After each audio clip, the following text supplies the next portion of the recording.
द्वारिका में सांबादी ये भगवान के पुत्र खेल रहे थे, तो प्यास लगी, तो एक कुएं में गए, तो वहां देखा एक पर्वताकार गिरगिट पड़ा हुआ है। तो सूत की रस्सी और चमड़े की रस्सियों से खींचने की कोशिश की, पर वो नहीं खींच पाए। फिर ये बात भगवान द्वारिकाधीश तक पहुंची, तो द्वारिकाधीश भगवान श्री कृष्णचंद्र जी वहां आए और बाएं हाथ से ही खींचकर निकाल दिया।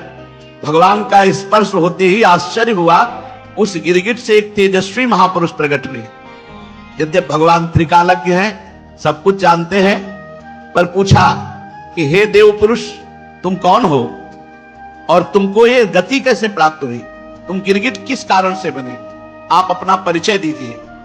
तो राजा नृग ने कहा, नृगो नाम नरेंद्रो मिच्छ्वाकुतनयः प्रभो तानि स्वाख्याय मानेषु यदि ते कर्णमस्पृशम्। प्रभो, मैं चक्रवर्ती सम्राट महाराज इक्ष्वाकु का पुत्र राजा नृग हूं। जो गिरगिट बने हुए थे उन्होंने कहा, मैं नृग हूं।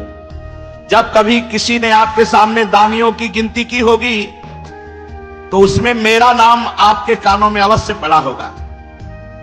प्रभो, आप समस्त प्राणियों की एक एक वृत्ति के साक्षी हैं। भूत और भविष्य का व्यवधान भी आपके अखंड ज्ञान में किसी प्रकार की बाधा नहीं डाल सकता।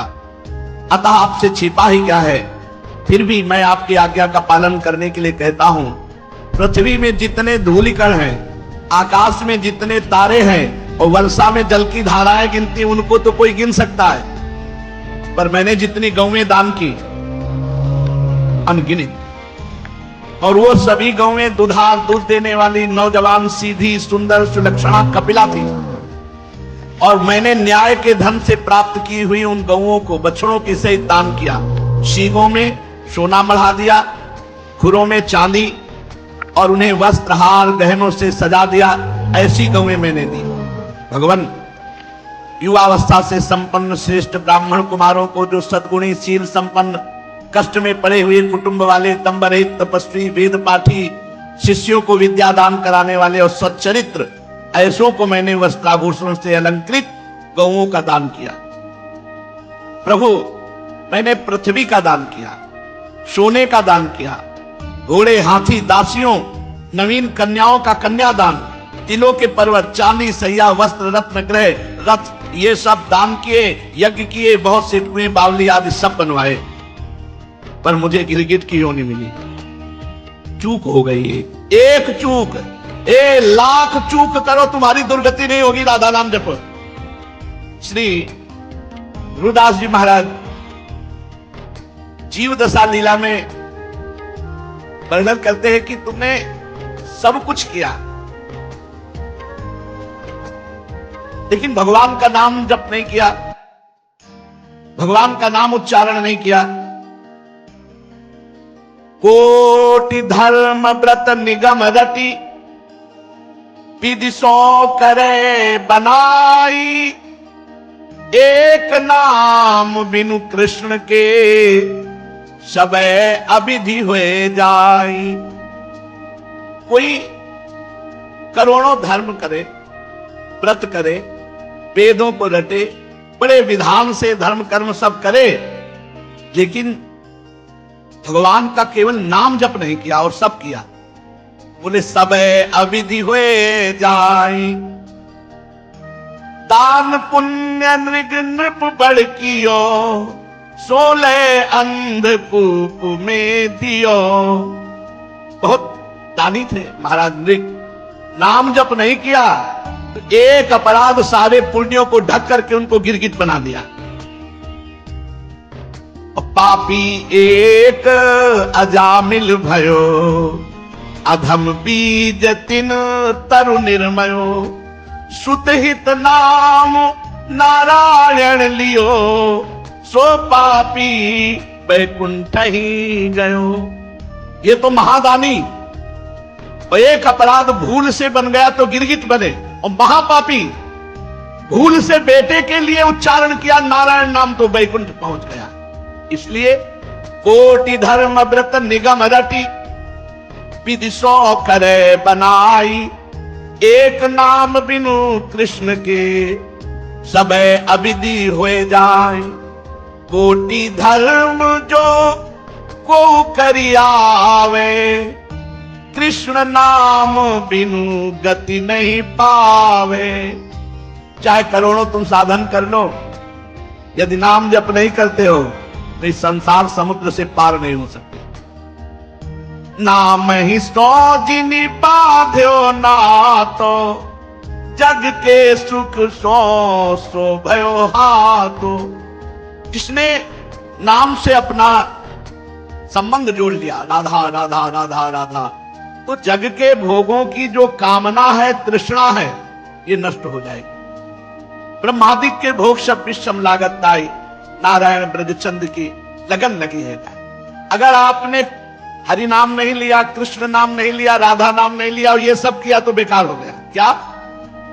हेम को सुमेर दान, अभी नृग जी वर्णन कर रहे हैं, तो यहां ध्रुवदास जी महाराज कह रहे, हेम को सुमेर दान, कितना सोना दान कर, बोले सुमेरु जैसा। और रतन अनेक दान, अनेक प्रकार के रत्नों का दान, गजदान, हाथियों का दान, अन्नदान, भोजन आदि अन्न आदि, और भूमि दान करही।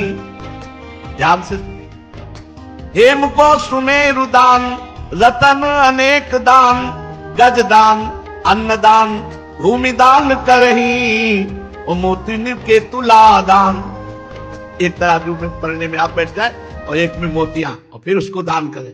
और मकर प्रयाग नहान, माघ मकर गति जब रवि हुई, तीर्थ पति आव सब कोई। तीर्थराज में मकर संक्रांति के समय स्नान करने से बड़ा पुण्य होता है। तो मोतीनु के तुला दान, मकर प्रयाग नहान, और ग्रहण में काशी दान, चित्त शुद्ध धरही। जब ग्रहण पड़े तो काशी में बड़ा महत्व है, गंगा स्नान करके गंगा में खड़े होकर के अनुष्ठान करना आदि। चित्त शुद्ध धरही, सेज दान, कन्यादान, कुरुक्षेत्र गौदान। ध्यान से सुनो, इतने में पापन को नेकहू न हरही, कृष्ण केसरी को नाम एक बार लीने ध्रुव, पापी तिहु लोकनि के छिन माही तरही। ये सब दान एक तरफ, भगवान का नाम नहीं।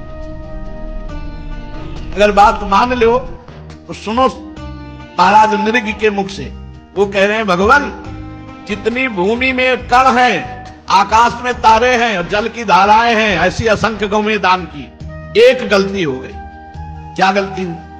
एक दिन दान ना लेने वाले तपस्वी ब्राह्मण की एक गाय भूल से उधर गौशाला के पास गई होगी, तो गौरक्षकों ने समझा कि महाराज की ही गौशाला के, तो अंदर कर लिया। और जो ब्राह्मण को दान दिए जा रहे थे, तो वो गाय जो तपस्वी ब्राह्मण दान नहीं लेता था, उसकी गाय भूल से गौशाला और गौशाला से दान में आ गई। तो जो दान लिए था ब्राह्मण, वो बड़े आनंद से जा रहा था, और वो ब्राह्मण जिसकी गाय खो गई थी, उसने कहा ये गाय तो मेरी है। दान लेने वाले ने कहा ये गाय तो मेरी, महाराज नृग ने अभी दिया है। बोले नहीं, गाय मेरी महाराज नृग कैसे दे सकते हैं? बोले चलो महाराज के पास। अब महाराज के पास गए और जो दान लिया था उसने कहा महाराज आपने गाय अभी दान दी? बोले हाँ स्वीकृत है, मैंने आपको दी।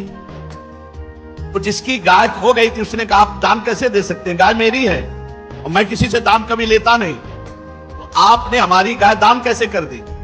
आपने हमारी गाय चुरा ली। ब्राह्मण की बात सुनकर मैं भ्रमित हो गया, मैं धर्म संकट में पड़ गया। तो जिसकी गाय थी उससे कहा 1 लाख गाय दूंगा, आप इस गाय को दान दे दिया हमने तो दे दिया, तुम्हें 1 लाख गाय देता हूं। उनका मैंने कभी दान लिया ही नहीं, मैं अपनी गाय लूंगा। जिसको दान किया था उससे कहा 1 लाख गाय दूंगा, तुम छो बोले नहीं हम यही गाय देंगे। मैंने हाथ जोड़कर दोनों से कहा मैं आपका सेवक हूं, मेरे से अपराध बन रहा है, आप कृपा कीजिए, इस अपराध से मुझे बचाइए। राजन मैं इसके बदले में कुछ नहीं लूंगा, ये कहकर तो गाय का स्वामी चला गया जो कभी दान नहीं लेता था।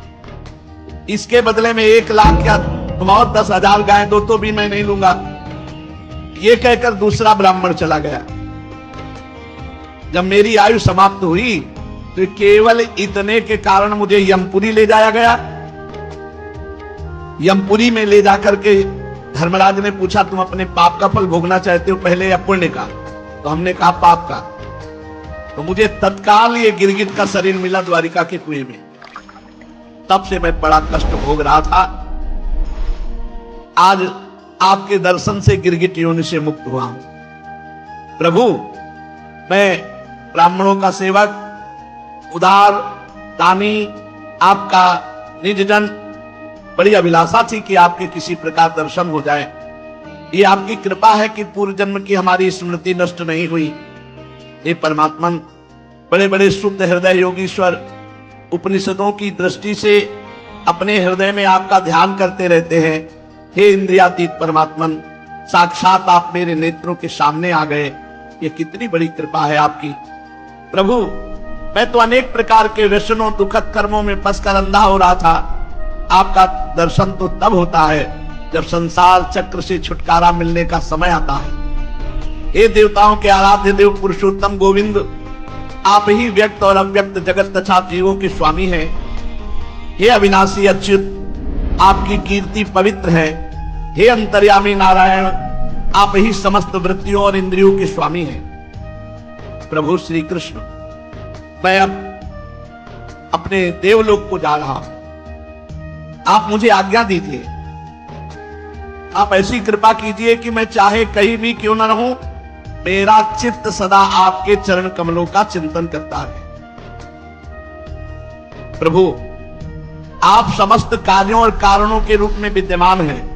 मैं जानता हूं आपकी शक्ति अनंत है और मैं ये भी जानता हूं कि आप स्वयं ब्रह्म हैं। मैं आपको बार बार नमस्कार करता हूं। सच्चिदानंद स्वरूप सर्वांतर्यामी वासुदेव भगवान श्री कृष्ण, आप समस्त योगों के स्वामी हैं, स्वयं योगेश्वर हैं। मैं आपको बार बार नमस्कार करता हूं। राजा नृग ने इस प्रकार भगवान की स्तुति की और परिक्रमा करके 4 मुकुट से उनके चरणों में पुनः साष्टांग प्रणाम किया। जो ही प्रणाम कर रहे थे तो श्रेष्ठ विमान आया और विमान पर बैठ करके वो देवलोक को चले गए। राजा नृग के चले जाने पर ब्राह्मणों के परम प्रेमी, धर्म के आधार देवकी नंदन भगवान श्री कृष्ण ने संपूर्ण द्वारिका वासियों को, अपने कुटुंब को शिक्षा दी। मेरे परिवार के जनों, द्वारिका वासियों, यदि ब्राह्मण अपराध करे तो भी उससे द्वेष मत करो। वो यदि सांप दे दे, गालियां दे दे, तो तुम भी नमस्कार करो, उनकी तरफ क्रोध दृष्टि से मत देखो। देखो, मैं भी तीनों समय ब्राह्मणों को नमस्कार करता हूं।